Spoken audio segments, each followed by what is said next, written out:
नागढुङ्गामा briefing गराउँदैछौँ हामी। आगामी 3 दिनसम्म मुसलधारे वर्षा हुने पूर्वानुमान भएको सबैलाई स्मरण दिइरहेको छ।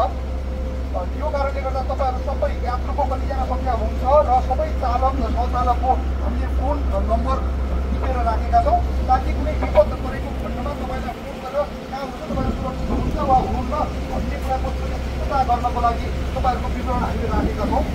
त्यसैले हामीले 10-15वटा सवारीहरू राखेर अगाडि पछाडि ओभरटाइम नगरिकन तपाईँहरू लस्करै यहाँबाट नारायणघाटसम्म जाँदाखेरि तपाईँले ओभरटाइम नगरिकन जानुहुन्छ भन्ने हामीले विश्वास दिएका छौँ र यस समयमा तपाईँहरूले सवारी चलाउँदा अनिवार्य रूपमा जुत्ता लगाएर चलाइदिनु होला।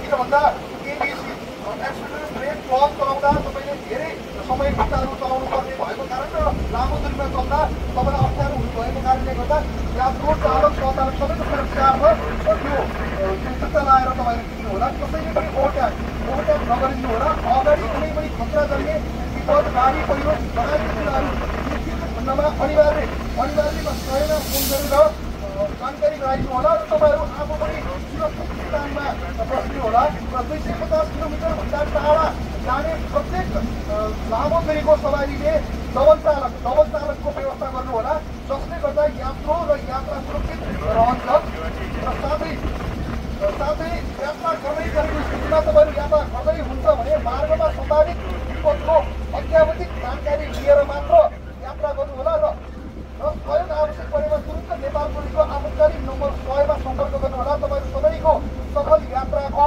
शुभकामना व्यक्त गर्दछौँ। नागढुङ्गा प्रहरी धन्यवाद।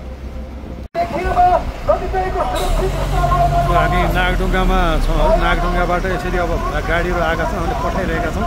मौसम अलिक क्लियर माथि आकाश जुन देखिएको कारणले गर्दाखेरि रिङसँग हेटौँडाको ड्याइसा समन्वय गरेर पठाइरहेको छौँ। यात्रा गर्ने परेमा मार्गमा सम्भावित विपदको अत्यावश्यक जानकारी लिएर मात्र यात्रा गर्नु होला।